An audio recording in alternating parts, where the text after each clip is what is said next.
Mon fils et sa femme nous ont enfermés, mon mari et moi, dans le sous-sol de notre propre maison, en criant « C'est à nous maintenant ». Assise dans l'humidité, j'ai entendu mon mari murmurer « Chut ». Ils ne savent pas ce qui se cache derrière ce mur. Quand ils sont partis, mon mari a déplacé une brique lâche et m'a montré un secret qu'il avait gardé pendant 39 ans. Bonjour, chers auditeurs. Merci de vous joindre à moi aujourd'hui. Avant de commencer mon histoire, je serais très heureux si vous vous abonniez à la chaîne et laissiez un commentaire en écrivant de quel état ou pays vous écoutez. Cela me réchauffe toujours le cœur de voir jusqu'où voyagent nos histoires. Bonne écoute. Cette maison sait respirer. Je connais le rythme de sa respiration aussi bien que le mien. Le matin, lorsque les premiers rayons du soleil de Géorgie percent à travers les vieux pacaniers du jardin, elle prend une inspiration calme et profonde, et des grains de poussière dansent dans des piliers de lumière dorée. Le soir, elle expire en se refroidissant, et les vieilles poutres craquent comme si elles soupiraient, s'installant pour la nuit. J'ai vécu ici pendant 40 ans. J'ai grandi dans ces murs, ou peut-être qu'ils ont grandi en moi. Mon beau-père, le père de Cornelius, un homme au regard constant et à l'âme large, a construit cette maison. Il l'a construite non pas comme une maison de vacances, mais comme un héritage, un lieu où ses petits-enfants et arrière-petits-enfants riraient, un lieu de force. Ce matin, je préparais de la soupe comme d'habitude. Un simple bouillon de poulet avec des boulettes, comme ma grand-mère me l'a appris. Cornelius ne mange presque plus rien ces derniers temps, mais l'arôme du bouillon de poulet est si familier, qu'il suscite parfois une étincelle d'intérêt en lui. Je coupais des carottes en petits cubes presque semblables à des bijoux, et je me souvenais comment j'avais appris à Travante, notre fils, à le faire. Il était petit, debout sur un tabouret à côté de moi, ses doigts potelés agrippant un couteau de sécurité. « Maman, je suis un chef » criait-il, et nous rions tous les deux. Ce rire vit encore dans le grain de la table de la cuisine. Encore cette soupe insipide, Miss Idella. La voix de Kessia, la femme de Travante, a fait irruption dans mes souvenirs comme un courant d'air dans une pièce chaude. On en a parlé hier. Internet a 1 million de recettes. Soupe à la crème de brocoli. Gazpacho. Tu ne peux pas maîtriser quelque chose de nouveau? C'est pour Travante. Il a besoin d'une bonne nutrition. Elle se tenait appuyée contre le cadre de la porte dans sa robe de chambre en soie écrue, les bras croisés sur sa poitrine. Elle ne m'a jamais appelé maman, seulement Madame Idella avec une politesse froide qui était pire que la grossièreté pure et simple. Je ne me suis pas retourné. J'ai juste continué à remuer le bouillon. Votre mari adore cette soupe, ai-je répondu doucement. Et son père l'adore. Père ne comprend plus rien, a-t-elle coupé. Mais Travante mérite mieux. Ils vivent avec nous depuis 3 ans, depuis que Cornelius a eu son premier accident vasculaire cérébral. Au début, cela semblait juste. La famille devrait être ensemble, surtout dans les moments difficiles. Je leur ai donné tout le 2e étage, la suite parentale avec le balcon donnant sur le jardin. Cornelius et moi avons déménagé en bas dans son ancien bureau pour qu'il n'ait pas à monter les escaliers. Progressivement, leurs affaires, leurs habitudes, leurs odeurs, le parfum piquant de Kessia, l'eau de Cologne âcre de Travante, ont commencé à déplacer l'air de cette maison. La semaine dernière, elle a déplacé le fauteuil du grand-père sans demander, celui avec les accoudoirs usés où mon beau-père lisait le Savannah Tribune. Elle l'a poussé dans le coin le plus sombre et a hissé à sa place une sorte de monstre blanc sans âme en métal et en cuir. Ça ne va pas avec l'intérieur moderne. M'a-t-elle jeté par-dessus son épaule. Je n'ai rien dit alors.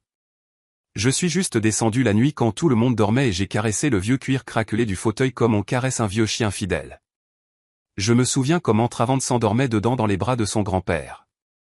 Comment je m'y suis assise moi-même pendant ma grossesse en lisant des livres d'histoire, rêvant de retourner à mon travail aux archives quand mon fils grandirait un peu. Mais il a continué à grandir. Et puis est venu Cornelius avec sa carrière, exigeant une attention constante, et mon rêve a tranquillement pris la poussière comme de vieux tomes dans le grenier. Cornelius était allongé dans le bureau, fixant le plafond. Son corps s'était affaibli, mais son esprit s'embrasait parfois de sa clarté d'antan, comme une braise dans un feu mourant. Je me suis approché, me suis assise à côté de lui et lui ai pris la main. Sa peau était sèche et fine, comme du parchemin. « Comment vas-tu, mon amour » ai-je chuchoté. Il a lentement tourné la tête, ses yeux se sont concentrés sur moi. « Ils sont bruyants » a-t-il expiré. Oui, ils étaient toujours bruyants. Leurs voix, leurs disputes à propos de l'argent, leurs rires bruyants. Tout cela était étranger à la vie calme et ancrée de notre maison. Travant est descendu pour le déjeuner. Il n'a pas dit bonjour, s'est assis à table et a immédiatement regardé son téléphone. J'ai placé un bol de soupe devant lui. Il l'a repoussé. Maman, il faut qu'on parle. Sérieusement. Kessia s'est instantanément matérialisée à côté de lui, assise en face, les mains jointes sur la table. Dans ses yeux, il y avait cette lueur prédatrice que j'avais appris à reconnaître. Cela signifiait qu'il complotait quelque chose. On a réfléchi, avec l'héritage et toutes ses complications. La bureaucratie, a commencé Travante, sans quitter l'écran des yeux. Père est dans un tel état.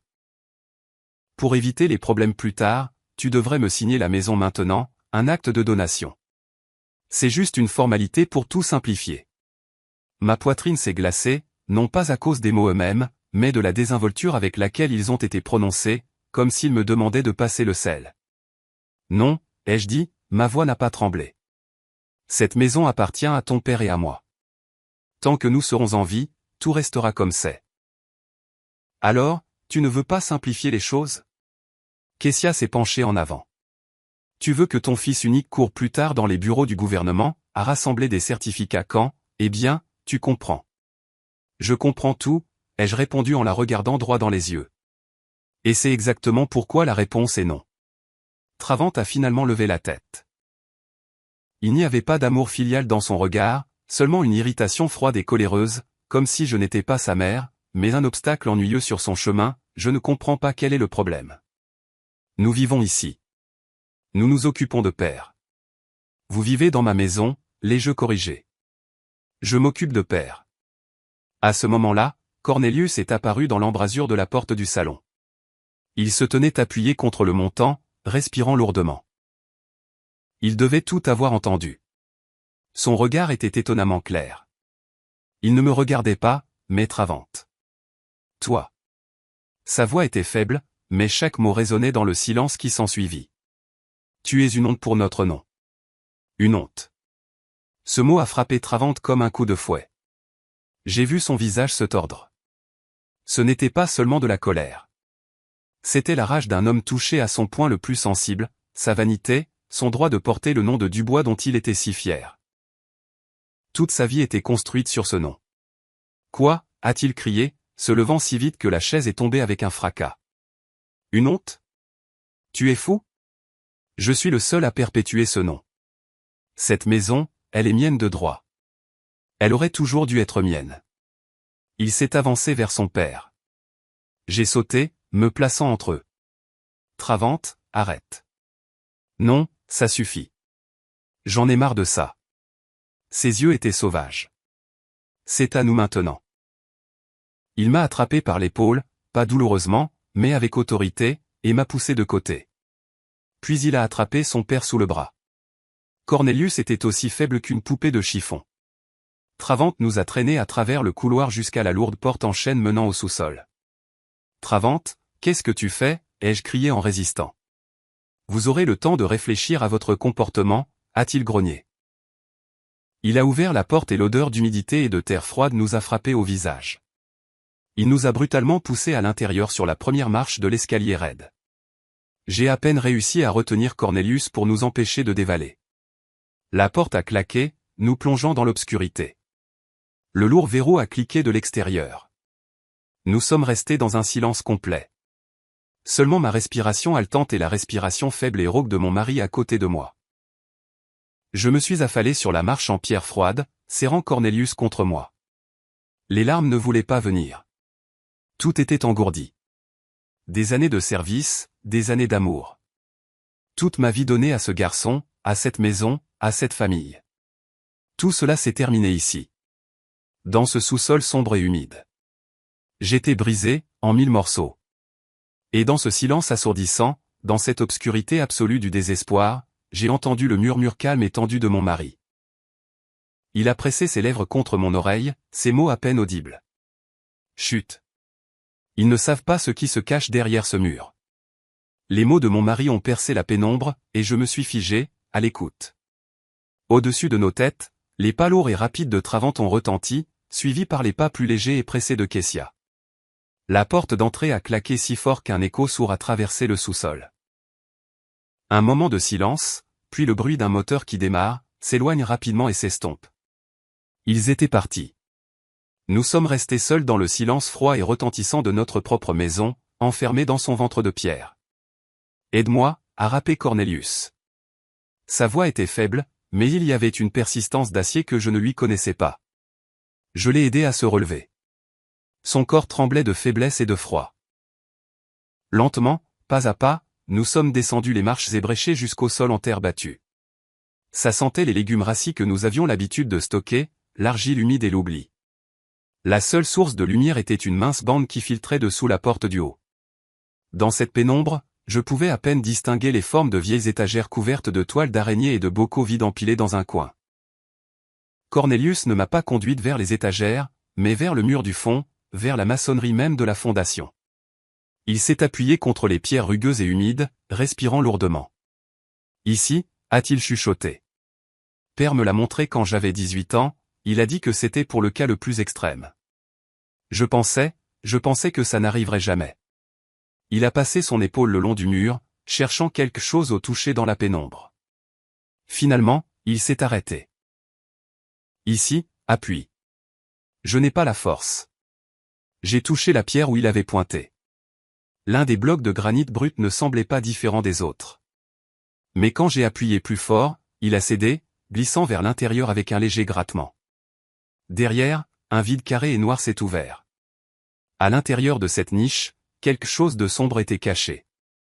J'ai passé mes doigts à l'intérieur et j'ai senti du métal froid et lisse. C'était une petite boîte en fer blanc, une vieille boîte à tabac, du genre populaire dans mon enfance. Je l'ai sortie. Elle était légère, presque sans poids. Nous sommes retournés sur les marches et nous nous sommes assis côte à côte. Cornelius a pris la boîte de mes mains. Ses doigts ont lutté longtemps avec le simple loquet. Finalement, avec un léger clic, le couvercle s'est ouvert. Je m'attendais à voir n'importe quoi. De vieilles photographies, peut-être quelques pièces d'or cachées par mon beau-père pour les jours difficiles. Mais à l'intérieur, il n'y avait rien de brillant. Seulement quelques papiers jaunis pliés en 4. Cornelius a sorti le premier document et l'a déplié. Même dans cette faible lumière, j'ai vu le sceau officiel et l'encre violette délavée.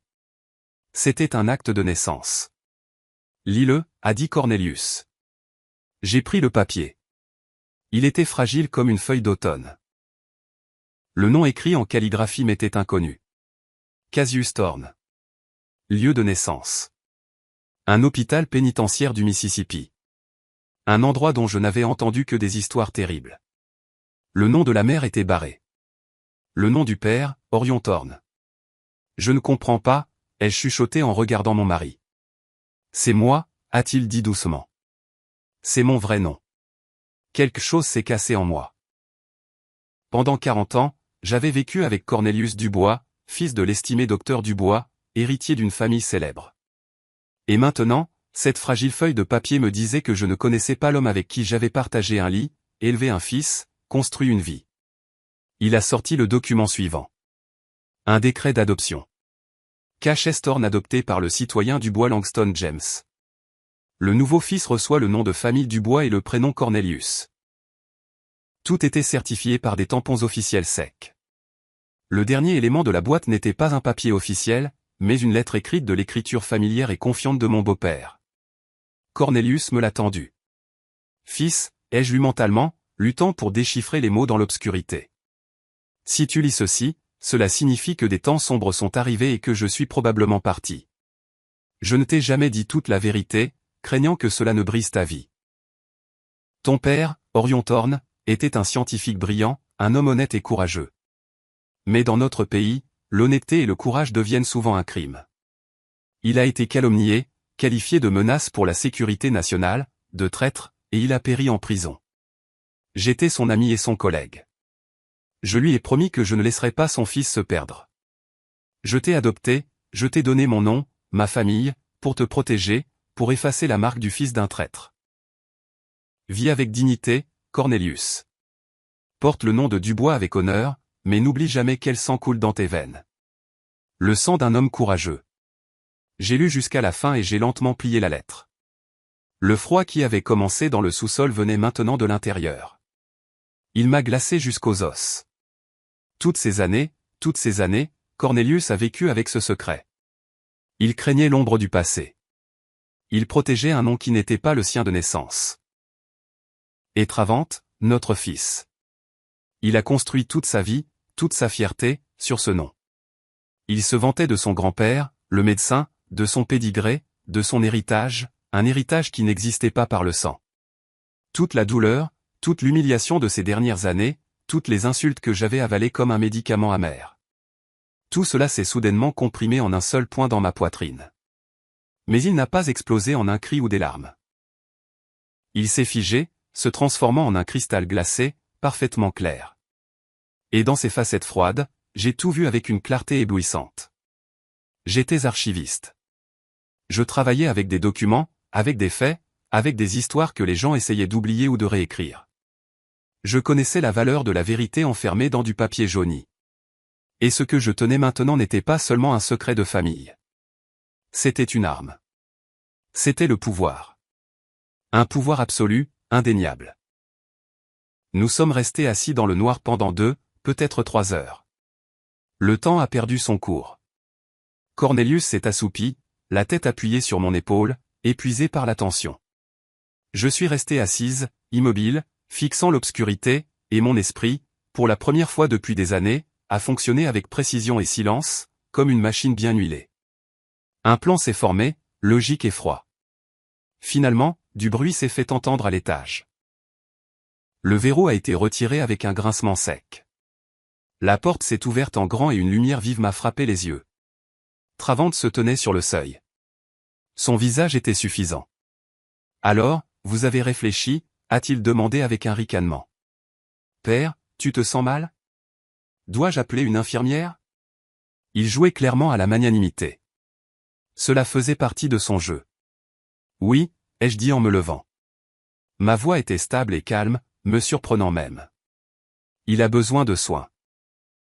Donne-moi le téléphone. Je vais passer un appel. » Il a été momentanément déconcerté par ma soumission, puis a souri, me tendant son portable. « Tiens, un appel pour trouver une infirmière et pas de bêtises. » J'ai pris l'appareil, sa chaleur contrastant avec le froid de mes doigts.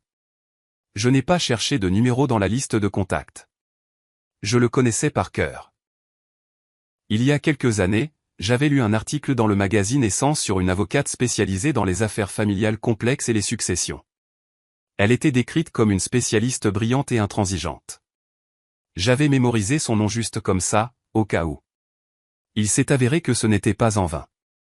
J'ai calmement composé le numéro. Travante me regardait de haut, s'attendant à entendre ma conversation avec un service de soins. Une voix de femme nette a répondu au téléphone. Veuta Sterling à l'appareil. Mademoiselle Sterling, bonjour, ai-je dit d'une voix tout aussi égale et claire. Je m'appelle Idéla Dubois. J'ai un besoin urgent de votre aide. J'ai fixé un rendez-vous avec Veuta Sterling et, sans changer d'expression, j'ai rendu le téléphone à mon fils. Il l'a pris avec une curiosité paresseuse, faisant défiler l'écran pour vérifier qui j'avais appelé. Le numéro était inconnu, sans nom. Il a apparemment décidé que c'était une agence de soins, et une satisfaction complète s'est reflétée sur son visage. Il avait gagné. La vieille mère était brisée et soumise. Bien joué, a-t-il lancé, plus pour lui-même que pour moi. Une décision sensée. Allez, Kessia, aidons père à se relever. Il n'est pas convenable qu'il reste assis sur les marches. Ils ont aidé Cornelius à aller dans sa chambre avec ce soin exagéré et ostentatoire qui blesse les yeux par sa fausseté. Ils l'ont bordé, ont ajusté la couverture. Kessia a même apporté un verre d'eau. Ils jouaient une pièce de vainqueur magnanime, et j'étais leur principal public. J'ai regardé en silence, et ils ont pris mon silence pour une capitulation. C'était leur première et principale erreur. Les jours suivants, un silence étrange et contre nature a régné dans la maison. J'accomplissais mes tâches avec une précision mécanique, préparant des bouillons pour Cornelius, nettoyant les chambres, faisant la lessive. Je me déplaçais dans la maison comme un fantôme, une ombre de moi-même, et cela leur convenait parfaitement. Ils ont cessé de me remarquer comme on remarque de vieux meubles. Je suis devenu une partie de l'intérieur, pratique et muette.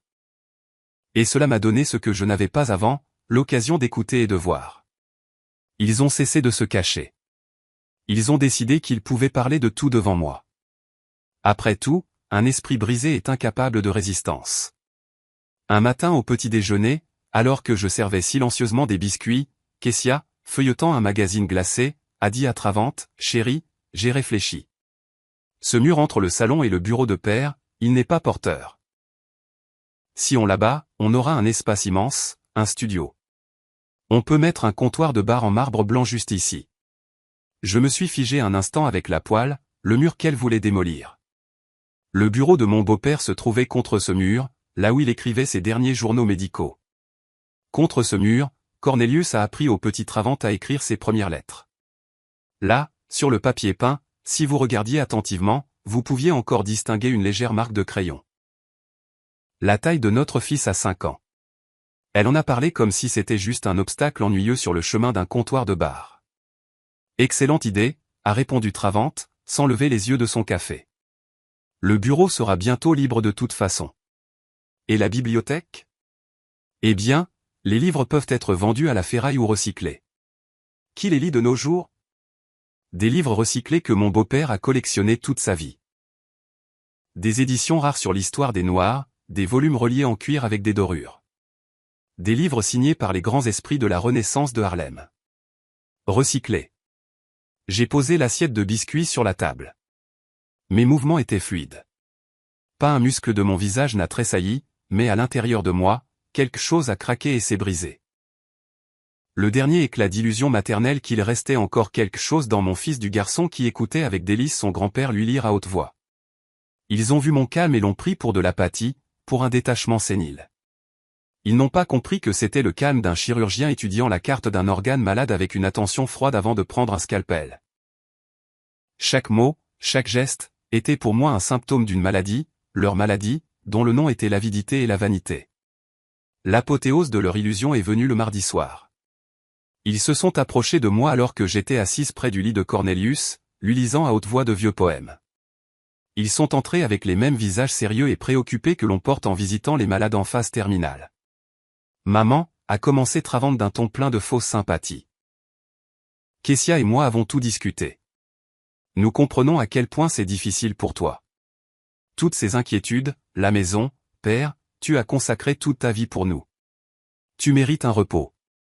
Kessia a immédiatement renchéri, posant sa main manucurée sur mon épaule. Le contact était léger, mais j'ai senti le froid s'infiltrer sous ma peau. Nous avons trouvé un endroit merveilleux pour vous, Miss Idella. Une communauté de vie pour personnes âgées, pas une maison de retraite.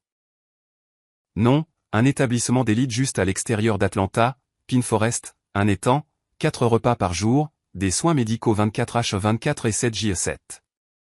Vous aurez votre propre chambre confortable. Vous pourrez marcher, lire, socialiser avec des gens de votre âge. Nous vous rendrons visite le week-end. Ils m'ont regardé en attendant de la gratitude. Ils croyaient sincèrement qu'ils me rendaient service. Ils m'offraient, à moi, la maîtresse de cette maison, une chambre confortable en échange de mon passé, de ma vie, de tout ce qui m'était cher. Ils proposaient de m'arracher à la terre dans laquelle j'avais pris racine, et de me transplanter dans un pot fourni par le gouvernement, pour que je m'y fane tranquillement, sans les empêcher de construire leur vie sur les os de la mienne. J'ai levé les yeux vers eux. J'ai regardé Travante, son visage si semblable à celui de mon père et en même temps si étranger.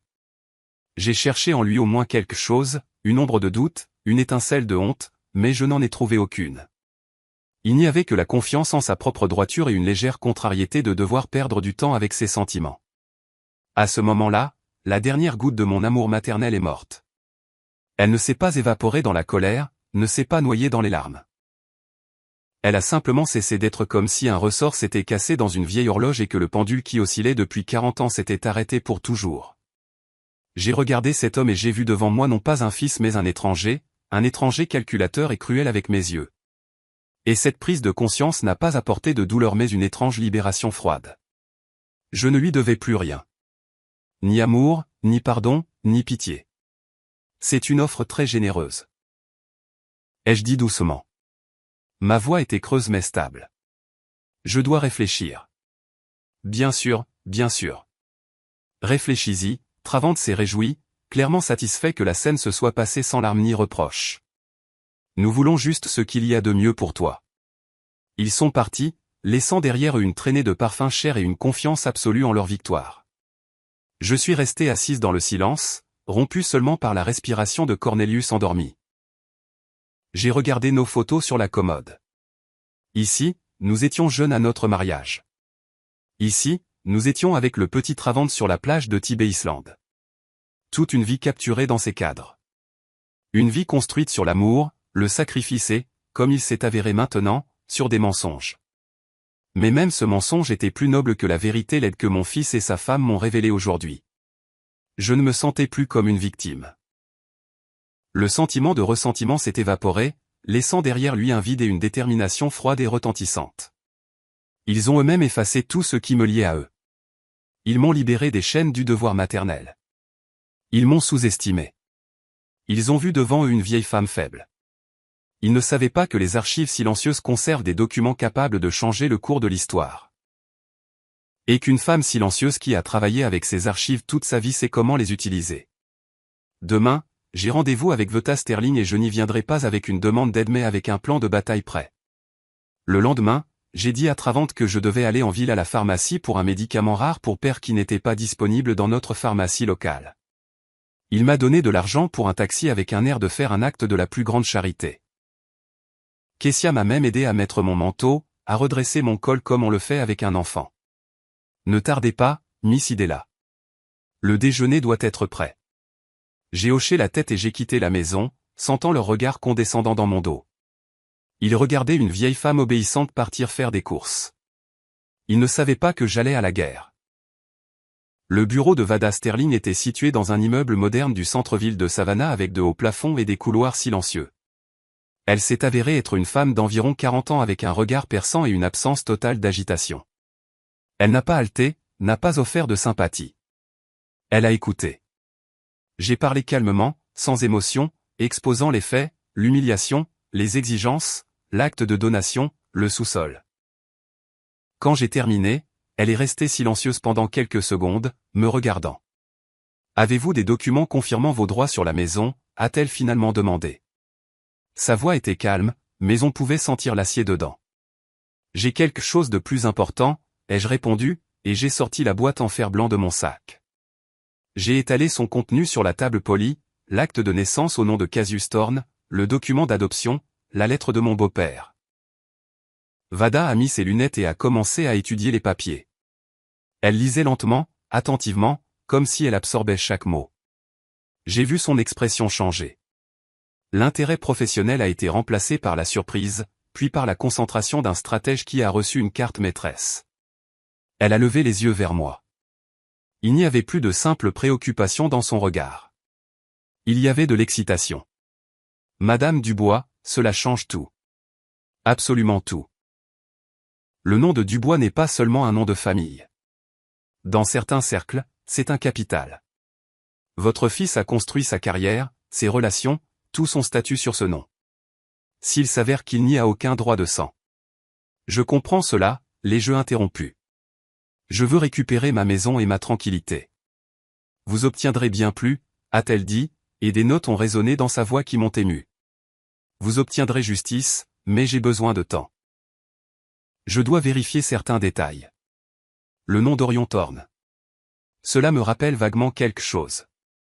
Laissez-moi travailler avec ça. Je suis rentré chez moi, lui laissant les documents, et je me suis replongé dans la routine grise et silencieuse. Travante et Kessia, voyant que je n'abordais plus le sujet de la maison de retraite, ont décidé que je m'étais résigné et que j'attendais simplement mon sort. Ils se comportaient déjà comme des propriétaires à part entière. Kessia a commandé des catalogues de meubles. Le soir, ils s'asseyaient dans le salon et discutaient bruyamment de la nuance de gris qui conviendrait le mieux au mur de leur futur studio. Je passais sans m'arrêter, mais chaque mot qu'ils disaient était déposé dans ma mémoire, devenant une autre pierre dans les fondations de ma résolution. Une semaine s'est écoulée, une semaine d'attente lente et tendue, puis Vad Sterling m'a appelé sur la vieille ligne fixe lorsque Travante et Kessia n'étaient pas à la maison. « Madame Dubois, pouvez-vous parler ?» Sa voix était tendue. Une excitation réprimée y résonnait. « Oui, je suis seul. J'ai des nouvelles et elles sont stupéfiantes. J'ai fouillé les archives, non officielles, bien sûr. J'ai dû utiliser les anciennes relations de mon père. Il était historien. Ce que j'ai trouvé explique pourquoi Langston Dubois avait si peur du passé de son fils adoptif. Elle a fait une pause, et je l'ai entendu reprendre son souffle. Orion Thorne n'était pas seulement un dissident politique. C'est un mot trop doux. Il était l'un des plus grands physiciens théoriciens de son temps, un génie destiné à de grandes choses. À la fin des années 60, il faisait partie d'un projet d'importance nationale, mais il avait ses convictions. Il a refusé de participer à un développement qui, à son avis, pourrait conduire à une catastrophe. Ils ont essayé de le convaincre, puis de le forcer. Il n'a pas cédé et puis ils l'ont brisé. Ils ont fabriqué une affaire. Il n'a pas seulement été accusé de dissidence. Il a été accusé de trahison, de transmission de données secrètes à des services de renseignement étrangers. J'écoutais et le froid qui s'était installé en moi dans le sous-sol semblait se transformer en glace, me liant les entrailles. Il y a eu un procès à huis clos, a poursuivi Va. Son nom a été effacé de partout, des publications scientifiques, des listes d'employés de l'Institut. C'est comme s'il n'avait jamais existé. Mais dans les cercles universitaires et gouvernementaux étroits, on se souvient encore de son nom, non pas comme le nom d'un scientifique, mais comme le nom d'un traître, une marque, une tache qui, dans ces cercles, ne se lave pas même après une génération. J'étais silencieuse, manquant d'air. Je me suis affalée sur une chaise. Vous comprenez ce que cela signifie, Madame Dubois? La voix de Vadé est devenue plus calme, mais plus distincte. Votre fils Travante construit son entreprise sur des relations. Il est fier de sa lignée, de ses partenaires, de ses clients. Ce sont des gens pour qui la réputation, la pureté du nom, la continuité des générations sont tout. Ils font des affaires avec le petit-fils du célèbre docteur Dubois. Et maintenant, imaginez ce qui arrivera à son entreprise, à sa position dans la société, quand il s'avérera qu'il est en fait le petit-fils d'Orion Thorne, un homme dont le nom pour eux est synonyme de trahison. Voilà. C'était l'arme à laquelle j'avais pensé. Mais il s'est avéré que ce n'était pas seulement un pistolet. C'était une bombe. Une bombe capable non seulement de récupérer ma maison, mais de détruire tout le monde que mon fils s'était si soigneusement construit. Cela ne le privera pas seulement de son héritage, a terminé Vadé. Cela le détruira socialement, professionnellement, financièrement. Il deviendra un paria, un proscrit. Pour lui et sa femme, c'est pire que la mort. J'ai raccroché le téléphone. Je suis restée assise dans la cuisine en silence. Le soleil brillait à travers la fenêtre. Un géranium fleurissait dans un pot sur le rebord de la fenêtre. Tout était comme d'habitude, mais le monde avait changé. Les enjeux de ce jeu avaient atteint les cieux. Il ne s'agissait plus d'une vieille maison et d'une mère humiliée. Il s'agissait de la destruction totale de la vie de mon fils. Et je n'ai ressenti aucune horreur, aucune pitié, aucun instinct maternel qui aurait dû crier en moi pour protéger mon enfant, quel qu'il soit. Non, je n'ai ressenti qu'une satisfaction froide et étrange. Un sentiment de justice parfaite et calculée. Vous vouliez prendre ma maison. Vous vouliez me jeter dans une maison de retraite. Vous vouliez effacer ma vie comme une entrée inutile dans un livre. Très bien. Voyons ce que ça fait quand votre vie est effacée. Quand toute votre existence, construite sur l'orgueil et les mensonges, se transforme en poussière d'un seul souffle de vérité. Je me suis levé et je suis allé à la fenêtre. J'ai regardé le jardin que j'avais planté de mes propres mains, le vieux pacanier sous lequel le petit Travante jouait. Je lui disais au revoir, non pas à l'homme qui vivait maintenant au 2e étage, mais à ce garçon que j'ai autrefois aimé plus que la vie elle-même. Lui dire au revoir pour toujours parce que je savais que j'appuierais sur la gâchette sans hésitation. Je me suis éloigné de la fenêtre quand j'ai entendu le bruit d'une voiture qui s'arrêtait. Ils étaient de retour. Mon cœur n'a pas battu la chamade. Il battait régulièrement, froidement, mesurant les secondes jusqu'au début de la fin. Je suis sorti dans le couloir pour les accueillir, non pas comme une servante, mais comme la maîtresse de la maison. Pour la première fois depuis des mois, j'ai redressé les épaules. Ils sont entrés en riant, chargés de sacs de magasin chers. Kessia tenait un rouleau d'échantillons de papier peint. Ils étaient de très bonne humeur. Miss Idella, vous êtes là, a lancé Kessia, sans me regarder. Travante, regarde. Cette teinte nacrée sera parfaite dans le hall. Ils n'ont même pas remarqué à quel point j'avais changé. Ils étaient trop absorbés par eux-mêmes, par leur avenir, qu'ils avaient déjà planifié entre les murs de ma maison. 2 jours plus tard, le samedi matin, la sonnette a retenti. Travant est allé ouvrir, grommelant mécontent des visites sans prévenir. J'ai attendu dans le salon. Je savais qui c'était. Va Sterling se tenait sur le seuil. Elle était vêtue d'un costume sombre et élégant. Dans ses mains, elle tenait une fine mallette en cuir. Derrière elle se tenait un homme à l'allure officielle, un coursier d'un cabinet d'avocats. Dubois Travant Cornelius, a demandé Vada d'un ton égal et professionnel. Oui, et qui êtes-vous? Travant l'a toisé d'un regard évaluateur. Je m'appelle Vad Sterling. Je représente les intérêts de la propriétaire de cette maison, Idella Dubois. C'est pour vous. Elle lui a tendu une épaisse enveloppe. Travant l'a prise, confus. Il m'a regardé, puis de nouveau Vad. Son visage exprimait une perplexité totale. Propriétaire? Quel propriétaire? C'est la maison de ma famille. Je vous demanderai de prendre connaissance du document, a répondu froidement Vadé. Kessia est sortie de sa chambre, attirée par les voix. En voyant l'étrangère, elle a froncé les sourcils. Travant a déchiré l'enveloppe avec irritation. Il a commencé à lire et j'ai vu la couleur s'écouler lentement de son visage. La perplexité initiale a été remplacée par la colère, puis il a ri bruyamment, hystériquement. Expulsion, a-t-il ri. Maman, c'est ta blague? Tu as engagé cette actrice pour nous faire peur?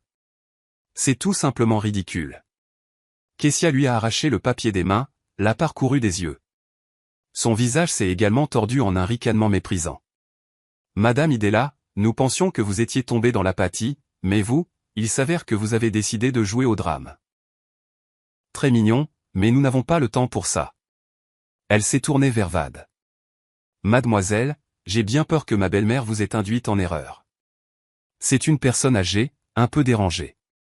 D'un air triomphant, elle s'est dirigée vers le crédence, a pris un dossier d'un tiroir et en a sorti un document. Voici le vrai document, l'acte de donation. La maison appartient à mon mari, Travant Dubois, vous pouvez donc utiliser vos papiers comme bon vous semble. Elle a tendu le document à Vada. Vada l'a pris sans même me regarder. Elle a tenu le papier à la lumière, l'a étudié attentivement. J'ai vu son visage calme et concentré. Document intéressant, a-t-elle finalement dit en le rendant à Kessia. La signature de Madame Dubois est particulièrement intéressante. Si fraîche, et le sceau du notaire. Je connais ce notaire, Monsieur Henderson. C'est vraiment dommage qu'il soit décédé il y a 2 ans. Ce devait être un document très complexe s'il a dû le notarier de l'autre côté. Un silence retentissant a envahi la pièce. Le rire s'est figé sur les lèvres de Travant. Kessia a regardé Vada. Son visage est devenu blanc comme un linge. Quoi? De quoi parlez-vous? A-t-elle balbutié. Je parle du fait que ce papier est un faux grossier, très grossier, a poursuivi calmement Va, regardant Kessia droit dans les yeux. L'expertise prouvera cela en un jour, et alors nous ne parlerons plus d'expulsion, mais de vol qualifié et de fraude. C'est un crime, plusieurs années de prison. Travant s'est avancé. Son visage était cramoisi de rage. Qui êtes-vous pour nous menacer dans notre propre maison? Je suis avocate et je ne menace pas. J'informe des conséquences. La maison, comme je l'ai déjà dit, appartient à ma cliente. Ceci est confirmé par le testament de son défunt beau-père, Langston Dubois, dont j'ai l'original. Il y est clairement indiqué que l'unique héritière de tous ses biens est sa belle-fille, Idella Dubois, en remerciement de ses soins à la famille. Votre père, Cornelius, était au courant et n'a jamais contesté le testament de son père. Elle a prononcé le mot « père » avec une pause à peine perceptible. C'était la première pique. Travant et Kessia ont échangé un regard. Dans leurs yeux, pour la première fois, j'ai vu non pas de la colère, non pas du mépris, mais de la peur. Une peur animale réelle d'une bête acculée. Ils ont réalisé que ce n'était pas de la démence sénile. Ce n'était pas l'acte impulsif d'une femme offensée. C'était une attaque bien planifiée. Nous allons le contester, a crié Travant. Nous prouverons qu'elle est incompétente, que vous l'avez trompée. Je suis le seul Dubois, l'héritier direct. J'ai droit à cette maison. Vad Sterling a lentement hoché la tête comme si elle s'attendait exactement à ces mots. Elle a fait un pas en avant. Sa voix est devenue plus calme, presque confidentielle, mais d'autant plus inquiétante pour autant. Vous pouvez certainement essayer des poursuites judiciaires pour contester le testament. Mais gardez à l'esprit, M. Dubois, que pour contester le testament de Langston Dubois, vous devrez d'abord prouver au tribunal que vous y avez un droit légal, que vous, comme vous le dites, êtes un héritier direct. Et pour cela. Elle a de nouveau fait une pause, laissant chaque mot s'imprégner dans l'air. Il faudra une clarification complète et publique de la généalogie de la famille Dubois avec tous les examens généalogiques nécessaires et la mise au jour de documents d'archives pour établir, pour ainsi dire, la pureté de la lignée familiale. Elle s'est tue, et dans ce silence, j'ai entendu mon propre cœur battre bruyamment. Elle n'a rien dit directement. Elle n'a pas mentionné le nom de Thorne. Elle n'a pas parlé de trahison. Elle a juste jeté cette phrase sur la table. Clarification complète et publique de la généalogie. Et cette phrase a explosé dans la pièce comme une bombe silencieuse. Cassius a vacillé et s'est agrippé au dossier d'une chaise. Son visage exprimait l'horreur et une totale incompréhension. Mais Travant a tout compris. Il ne connaissait pas les détails. Il ne connaissait pas toute la vérité. Mais il a entendu dans les mots de Vadé une menace visant le cœur même de son monde, le fondement de son identité. Il a tellement pâli que ses lèvres sont devenues bleues. Ils m'ont regardé, la femme silencieuse aux cheveux gris qui s'était tenue silencieusement près de la cheminée tout ce temps. Et dans leurs yeux, j'ai enfin vu ce que j'attendais. Pas seulement la peur, mais la prise de conscience. La prise de conscience que la vieille femme qu'ils avaient radiée, qu'ils avaient enfermée dans le sous-sol, qu'ils allaient envoyer finir ses jours dans une maison de retraite tenait les fils de leur destin entre ses mains, et qu'elle était prête à les couper. Vad Sterling m'a fait un signe de tête, s'est retourné et est sorti. Le coursier l'a suivi, la porte s'est refermée avec un léger clic qui a résonné comme un coup de feu dans le silence assourdissant. Nous sommes restés, nous trois, moi, mon fils et sa femme. L'air dans la pièce s'est épaissi, est devenu lourd. C'était difficile d'inhaler. Travant a été le premier à se remettre. Son choc initial a été remplacé par la rage. Sombre, animal, balayant tout sur son passage. Qu'est-ce que c'était que ça, a-t-il crié en se tournant vers moi. Son visage s'est tordu, est devenu étranger, vicieux. Qu'est-ce que tu as fait? Tu as décidé de détruire ta propre famille. Tu as conspiré avec ce requin pour nous jeter à la rue.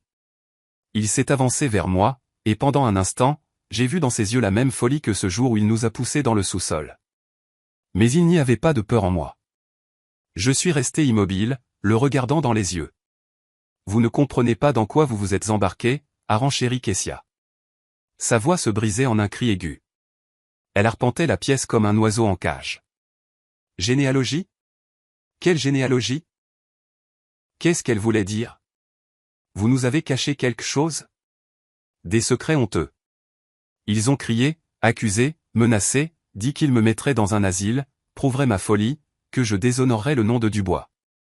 Ils ont jeté des mots comme des pierres, essayant de percer mon silence, de me forcer à avoir peur, à reculer. Mais leurs pierres ont rebondi sur ma confiance calme comme des poids sur un mur de pierre. Je suis resté silencieuse et j'ai regardé. J'ai laissé leur fureur s'éteindre, se transformer en cendres. Et quand le flot de menaces s'est tari, quand ils se sont tus, respirant lourdement, épuisés par leur propre colère, les tactiques ont changé. Ils ont vu que je ne pouvais pas être prise par les cris et la force. Et puis ils ont décidé de jouer sur d'autres cordes, sur celles dont ils pensaient qu'elles résonnaient encore dans mon âme. Cessia a été la première à s'effondrer dans un fauteuil et à se couvrir le visage. Ses épaules tremblaient de sanglots silencieux. C'était un acte, je le savais, mais un acte habile. Miss Idella, maman, a-t-elle sangloté. Comment est-ce possible? Nous sommes une famille. Nous vous aimons. Nous voulions ce qu'il y a de mieux. Nous avons pensé à votre avenir, à votre tranquillité d'esprit. Oui, peut-être que nous nous sommes trompés. Nous nous sommes emportés. Mais est-ce que ça vaut la peine de tout détruire pour ça? Travant s'est approché et s'est accroupi devant moi. Il a essayé de me prendre le coude, mais je me suis légèrement écarté, et il a retiré sa main. Il a levé les yeux vers moi. Il n'y avait plus de rage dans ses yeux. Maintenant, un chagrin fin et une blessure filiale y éclaboussaient. Maman, a-t-il dit doucement, avec âme, souviens-toi de tout ce qui s'est passé. Souviens-toi comment tu m'as élevé. Tu m'as tout donné. Tu as sacrifié ta carrière, tes rêves pour moi pour que je devienne ce que je suis. Peux-tu vraiment détruire tous à toi-même maintenant? Tous ces sacrifices n'étaient-ils que pour me chasser de ma propre maison à la fin? Il a parlé de mes sacrifices. Lui qui ne les avait jamais appréciés de sa vie. Lui qui les prenait pour acquis. Maintenant, il les sortait comme une vieille bannière poussiéreuse en essayant de se cacher derrière. Je suis ton fils, maman. Sa voix tremblait. Et cette fois, cela semblait presque sincère. La peur est une bonne actrice. Ton seul sang, ta continuation. Tout ce que je le fais pour l'avenir de notre famille, de notre nom, pour que le nom de Dubois résonne encore plus fort. C'est ton honneur aussi. L'honneur de père, l'honneur de grand-père. Il a parlé et je l'ai regardé. Et pour la première fois de tout ce temps, j'ai ressenti autre chose que de la colère froide et de la détermination. C'était de la pitié. Une pitié profonde, perçante, presque insupportable. Pas pour mon fils, mais pour cet homme assis à mes pieds. Pour un homme dont la vie s'est avérée être un château de cartes construit sur le sable du nom de quelqu'un d'autre. Il s'accrochait si désespérément à ce nom, à ce mythe, parce qu'il n'avait rien d'autre. Sans le nom de Dubois, il n'était personne. Il attendait une réponse. Il attendait des larmes, des reproches, peut-être même le pardon. Il attendait que le cœur maternel faiblisse. Mais il était silencieux. Il s'était transformé en pierre ce jour-là dans le sous-sol. J'ai soupiré lentement et quand j'ai parlé, ma voix a résonné dans le silence de la pièce si calme et distincte qu'ils ont tous les deux sursauté. La maison est le cadet de vos soucis, Travante. Il m'a regardé sans comprendre. Tu as vécu toute ta vie, ai-je poursuivi, le regardant droit dans les yeux, sans jamais détourner le regard, en t'appropriant un héritage qui n'a jamais été le tien. Le respect que tu exigeais, le nom sur lequel tu as construit ta vie, ton entreprise, ta fierté, tout cela est un fantôme. Je me suis tu. Je n'ai rien expliqué. Je n'ai pas nommé Thorne. Je n'ai pas raconté l'histoire de son vrai grand-père. J'ai juste laissé cette phrase en suspens dans l'air entre nous, un fantôme. J'ai vu son cerveau travailler, comment il essayait frénétiquement de comprendre ce que je voulais dire. J'ai vu la peur commencer à prendre forme dans ses yeux. La forme de quelque chose d'inconnu mais de monstrueux. Quoi? Qu'est-ce que tu dis, a-t-il chuchoté. Quel héritage? Quel nom? Je suis un Dubois. Mon père est Cornelius Dubois. Mon grand-père est Langston Dubois. Ton grand-père Langston Dubois était un grand homme, ai-je dit doucement. Et très noble. Il a donné son nom à ton père pour le sauver. Et toi, tu as transformé ce nom en une marchandise, un bouclier pour ta vanité, et tu l'as déshonoré. Père avait raison. Je l'ai laissé deviner le reste lui-même. Je connaissais l'imagination de mon fils. Je connaissais ses plus grandes peurs, la peur de n'être personne, la peur de se révéler être un imposteur. Je voyais ces peurs prendre vie dans ses yeux maintenant, alimentées par mon silence. Il pouvait imaginer n'importe quoi. L'illégitimité, une honte secrète dans la lignée, n'importe quelle saleté qui pourrait tacher le nom brillant de la famille Dubois. Et n'importe laquelle de ces suppositions était une torture pour lui. Je lui ai donné cette matière à réflexion, ce poison qui l'empoisonnerait lentement de l'intérieur. L'horreur de l'inconnu était mon allié le plus puissant. Kessia regardait de moi à son mari, ne comprenant rien. Elle voyait seulement que son Travante fort et confiant était assis par terre, écrasé par quelques-unes de mes phrases. Je me suis levé. Je me sentais très fatigué, mais en même temps étonnamment légère. On vous a donné 3 jours pour déménager vos affaires, ai-je dit en me dirigeant vers la porte de ma chambre. Je vous conseillerais de ne pas perdre ce temps en dispute. Je suis entré dans la chambre et j'ai fermé la porte derrière moi. Je n'ai pas entendu ce qu'ils ont dit après ça. Je suis juste allé au lit où Cornelius dormait et je me suis assise à côté de lui. Je lui ai pris la main. Elle était chaude. J'ai regardé son visage paisible et j'ai pensé au lourd fardeau qu'il avait porté toute sa vie et au prix terrible que notre fils a payé parce que ce fardeau n'a jamais été levé à temps. 3 jours se sont écoulés dans un silence épais et tendu. Ils n'ont pas déménagé. Je les ai vus chuchoter pendant des heures, enfermés dans leur chambre. Leur téléphone n'arrêtait pas de sonner. Je savais qu'ils n'abandonneraient pas. Ils préparaient leur dernier coup désespéré, et j'étais prête. Le soir du 3e jour, Travant est entré dans ma chambre. Il était vêtu d'un costume cher. Son visage était pâle, mais déterminé. Une sorte de confiance fiévreuse et contre nature était apparue en lui. Demain à 11h à notre maison de ville, a-t-il dit d'une voix sèche. Conseil de famille, tout le monde sera là.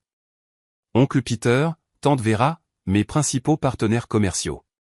Tu dois être là et amener ton avocate aussi. On verra qui gagne. Il s'est retourné et est parti sans attendre de réponse.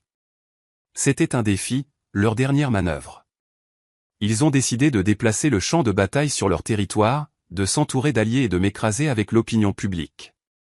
Ils allaient organiser un procès-spectacle où je serais l'accusée folle. Une vieille femme vengeresse qui était tombée sous l'influence d'une avocate prédatrice. Ils voulaient me déclarer incompétente et ainsi prendre le contrôle de moi et de la maison. C'était une décision intelligente, mais ils m'ont encore sous-estimé. Le lendemain, précisément à 11h, Onkaka Sterling et moi sommes entrés dans le salon de leur appartement en ville. C'était un immense espace sans visage meublé de meubles chers mais froids, et il était plein de monde. Nos parents étaient là, que je n'avais pas vus depuis plusieurs années. Le cousin de Cornelius, Peter, un important fonctionnaire de la ville, sa femme Vera, drapée de perles. Il y avait aussi des gens qui m'étaient inconnus avec des visages d'affaires dures, de toute évidence ces mêmes partenaires dont l'opinion Travant appréciait tant. Travant et Kessia se tenaient au centre en maître de la situation. Kessia versait de l'eau dans des verres, jouant l'hôtesse gracieuse. Travant se comportait avec cette solidité soulignée qui était censée inspirer confiance. Quand nous sommes entrés, toutes les conversations ont cessé. Tous les yeux se sont tournés vers moi. J'ai senti leur curiosité, leur jugement, leur pitié. Pour eux, j'étais la cause d'un drame familial gênant. Vada et moi nous sommes assises sur les chaises proposées, un peu à l'écart. J'étais silencieuse. Mon cœur battait régulièrement. Je ne ressentais aucune peur. Je me sentais chez moi dans mes archives. Avant de poser de vieux documents sur la table pour rétablir la vérité, Travant a commencé à parler. Sa voix était pleine de chagrin et de noblesse. Il a parlé de son amour et de son respect pour sa mère, de la difficulté qu'il avait à voir son état. Il a fait allusion à une raison obscurcie, à une susceptibilité sénile, à la facilité avec laquelle les personnes âgées sont manipulées. Il n'a jamais appelé Vade par son nom une seule fois. Il n'a parlé que de cette femme, une avocate sans scrupules qui s'est insinuée dans la confiance d'une personne malade pour son profit. Il a raconté comment lui et Kessia s'occupaient de père et de mère, comment il voulait leur assurer une vieillesse tranquille et sûre dans le meilleur établissement. Son discours était calibré. Chaque mot a fait mouche. Il a peint un tableau dans lequel il était un fils aimant et souffrant, et moi une mère trompée et ingrate. Il a parlé longtemps. Les parents ont hoché la tête avec sympathie. Les partenaires ont regardé avec compréhension. J'ai vu la balance pencher en sa faveur. Il avait presque gagné. Quand il a terminé, un lourd silence a envahi la pièce. Travant m'a regardé avec un triomphe mal dissimulé. C'est essentiellement tout, a-t-il dit en écartant les mains. Nous voulons seulement protéger maman d'elle-même et des influences extérieures. Nous parlons de tutelle, sinon elle fera des bêtises, se privera, elle est père, d'un toit au-dessus de leur tête. Alors Vade s'est levée. Elle n'a pas discuté ni ne s'est excusée. Elle s'est calmement dirigée vers la table au centre de la pièce. Tout ce que Monsieur Dubois a dit est très touchant, a-t-elle commencé d'une voix égale. Mais passons des émotions aux faits. Les faits sont têtus. Monsieur Dubois prétend qu'il agit dans l'intérêt de sa mère, craignant qu'elle ne perde la maison. Mais voici un document. Elle a sorti une copie de l'acte de donation falsifié de sa mallette et l'a posé sur la table. Le document que M. Dubois et sa femme ont présenté comme base de leurs droits sur la maison. Un document selon lequel Madame Dubois a déjà perdu sa maison.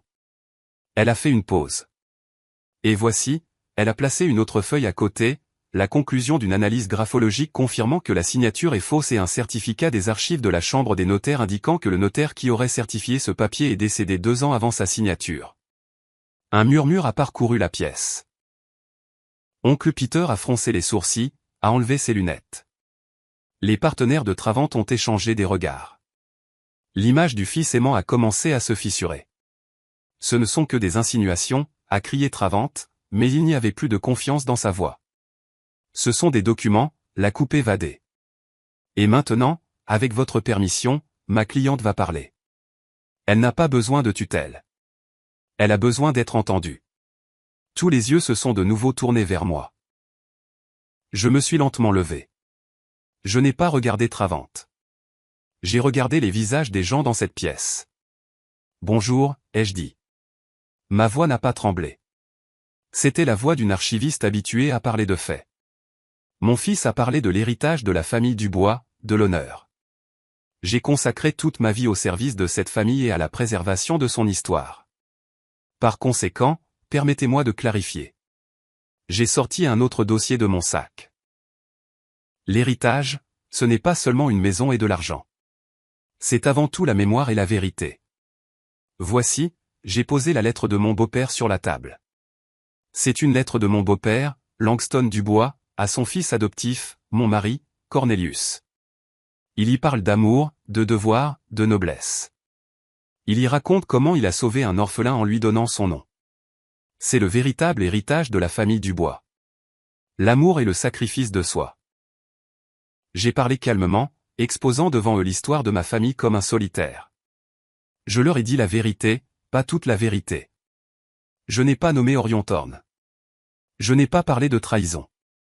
L'honneur de la famille, même d'une famille comme celle-ci, je ne voulais pas le souiller publiquement.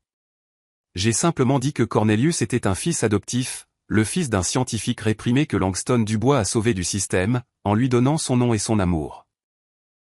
Langston m'a laissé cette maison, j'ai pointé la copie du testament, parce qu'il croyait que je préserverais son esprit, l'esprit d'une famille construite non pas sur le sang mais sur l'amour. Et mon fils, j'ai regardé Travante pour la première fois, a décidé que son droit à cette maison était basé sur un papier falsifié. Je me suis tu, et dans ce silence, tout est devenu évident. Je n'ai pas accusé. J'ai simplement juxtaposé deux documents. D'un côté, une lettre respirant l'amour et la noblesse, la véritable histoire de la famille. De l'autre, un faux acte respirant l'avidité et la tromperie. J'ai opposé l'héritage authentique au droit acquis. C'était la fin. Je l'ai vu sur leur visage. Oncle Peter s'est lentement levé, s'est approché de la table, a pris la lettre de mon beau-père, l'a lue. Puis il a regardé Travante avec un tel mépris qu'il s'est ratatiné.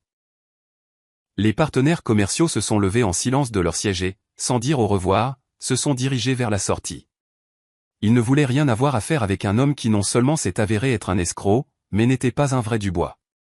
Son principal capital, son nom, s'est transformé en poussière sous leurs yeux. Kessia se tenait agrippée au bras de son mari. Son visage était gris d'horreur. Elle regardait les invités qui partaient, les ruines de leur monde. Et je pense qu'à ce moment-là, elle le détestait. Travante se tenait au milieu de la pièce, complètement seul. Il était brisé, détruit, et non par un tribunal, non par la police. Il a été détruit par la vérité que j'avais soigneusement, comme un archiviste, mise en lumière. Sa dernière manœuvre s'est transformée en une exécution publique qu'il s'était arrangée pour lui-même. Il a été exposé comme un imposteur cruel et avide devant tous ceux dont l'opinion lui était plus chère que la vie. Il était complètement et finalement brisé. Je me suis retourné, sans regarder personne d'autre, je suis sorti de la pièce. Vad m'a suivi. Nous sommes descendus silencieusement dans la rue où l'air frais du printemps nous attendait. Il ne m'avait jamais semblé si frais et si pur. Nous ne nous sommes pas dit un mot. Tout avait déjà été dit. 6 mois se sont écoulés. L'automne a pris ses droits, peignant le jardin d'or et de pourpre. La maison est devenue très calme. Ce silence ne me déprime plus. Il était curatif comme une compresse froide sur une blessure. Il était rempli de lumière pénétrant par les fenêtres lavées, de l'odeur des pacanes et du tic-tac silencieux de la vieille horloge dans le salon. Cornelius est décédé à la fin de l'été, tranquillement dans son sommeil, dans son lit. Son cœur épuisé s'est simplement arrêté. Je lui ai tenu la main jusqu'à la toute fin. Nous n'avons pas parlé de Travante. Nous n'avons pas parlé du passé. Nous avons parlé de notre jeunesse, de notre premier rendez-vous à Forestside Park, de l'air drôle qu'il avait en essayant de réparer un robinet qui fuyait. Nous nous sommes dit au revoir. Et quand il est parti, je l'ai pleuré. Pas le mari portant le nom de quelqu'un d'autre, mais mon Cornelius, le seul homme que j'ai aimé. Je l'ai enterré à côté de son père adoptif, Langston Dubois. Deux hommes nobles dont les histoires se sont avérées si étroitement liées, reposent maintenant côte à côte. Travant n'était pas aux funérailles. Lui et Kessia ont disparu. Ils ont déménagé de l'appartement en ville, le vendant pour rembourser des dettes dont je n'avais même pas soupçonné l'existence. Leur monde, construit sur le prestige du nom Dubois, s'est effondré en une seule journée. Les partenaires se sont détournés. Les amis ont cessé de répondre aux appels. La société dans laquelle ils voulaient embrayer les a expulsés. J'ai entendu par des parents éloignés qu'ils avaient déménagé dans une petite ville de province en Alabama, où Kessia a trouvé un emploi de réceptionniste dans un salon de beauté. On n'a plus entendu parler de Travant. Il n'a pas appelé, n'a pas écrit. Pour moi, il a simplement cessé d'exister. Comme le fantôme dont j'ai parlé une fois. Je n'ai ressenti ni jubilation ni haine, seulement un vide à l'endroit où se trouvait autrefois l'amour maternel. Aujourd'hui, je suis descendu au sous-sol, mais ce n'était plus la crypte sombre et humide où ma renaissance avait commencé. J'ai engagé des ouvriers. Ils l'ont nettoyé, ont blanchi les murs, ont installé un éclairage vif. Le long des murs se trouvaient maintenant non pas des étagères poussiéreuses avec des bocaux, mais de nouvelles étagères en pain sentant la résine. Au centre, un grand et solide établi, ma table. Ce sous-sol, autrefois ma prison, est devenu mon sanctuaire, mes archives personnelles, l'endroit où je suis enfin revenu à moi-même. J'ai lentement disposé de vieilles photographies, des lettres, des documents sur la table. Toute ma vie, j'ai été la gardienne des histoires des autres, de l'histoire de la famille Dubois, de l'histoire de mon mari, de l'histoire de mon fils. Je les ai soigneusement collectionnés, catalogués, protégés. Maintenant, le temps est venu de rassembler les miennes. J'ai pris un nouvel album avec des pages blanches dans une reliure en cuir rigide. Sur la première page, j'ai soigneusement placé la lettre de Langston Dubois, un document sur l'amour et la noblesse qui est devenu la pierre angulaire de cette histoire. À côté, j'ai placé une photographie, pas celle de mon mariage, pas une photo avec mon fils, mais une autre, petite, en noir et blanc, prise il y a de nombreuses années. On y voit une jeune fille avec des lunettes et des cheveux courts, assise à un bureau rempli de vieux tomes, regardant l'objectif avec délice. C'était moi, Idella, une étudiante en histoire de 20 ans au Spelman College, amoureuse de sa profession, pleine d'espoir et de projets, la moi que je m'étais ensevelie sous les décombres des obligations familiales et des sacrifices. J'ai regardé cette fille et j'ai souri. Je marchais vers elle depuis si longtemps. À travers 40 ans de service aux autres, à travers la trahison et la douleur, à travers le froid du sous-sol, je l'ai enfin trouvée. Je n'étais plus seulement une gardienne, je suis devenu une auteure, l'auteur de ma propre histoire, dans laquelle j'ai moi-même décidé ce qui était important et ce qu'il fallait laisser dans le passé. Je n'ai rien rayé. Ni la joie de la maternité, ni l'amertume de la déception. Mais maintenant, je plaçais les accents moi-même. J'ai donné aux événements le sens que je considérais comme vrai. J'ai terminé mon travail et je me suis dirigé vers la petite fenêtre haute du sous-sol que les ouvriers avaient percée à ma demande. Elle donnait directement sur le jardin. D'en bas, le monde avait l'air différent. Je ne voyais pas les troncs des arbres mais leurs racines qui s'enfonçaient profondément dans la terre. Je voyais les feuilles mortes qui deviendraient de la terre pour une nouvelle vie au printemps. J'ai posé une tasse de thé chaud sur le rebord de la fenêtre. L'arôme de l'Earl Grey se mêlait à l'odeur de la terre et du feuillage flétri. La vapeur de la tasse montait vers la vitre, et le monde extérieur à la fenêtre est devenu un peu flou, comme une vieille aquarelle. J'ai pris une gorgée. C'était calme dans la maison. Calme dans mon âme. Pour la première fois depuis de très nombreuses années, je ne me sentais pas comme la femme de quelqu'un, la mère de quelqu'un, la belle-fille de quelqu'un. J'étais simplement Idella, une femme regardant par la fenêtre de sa maison son jardin. Une femme qui n'est plus définie par ses sacrifices passés mais par cet avenir calme et conscient qu'elle s'est construit. J'étais libre, absolument, complètement, jusqu'à mon tout dernier souffle. Libre. C'est là que mon histoire se termine. Merci d'avoir passé ce temps avec moi. Si elle a résonné dans votre âme, s'il vous plaît, aimez et abonnez-vous à la chaîne. Vos commentaires sont le plus grand soutien pour moi. Je vous souhaite la paix dans votre cœur et la chaleur dans votre âme jusqu'à notre prochaine rencontre. Une histoire si compliquée mais très profonde, chers auditeurs. Une histoire de sacrifice, de trahison et de ce prix terrible qu'il faut parfois payer pour sa propre liberté et sa propre dignité.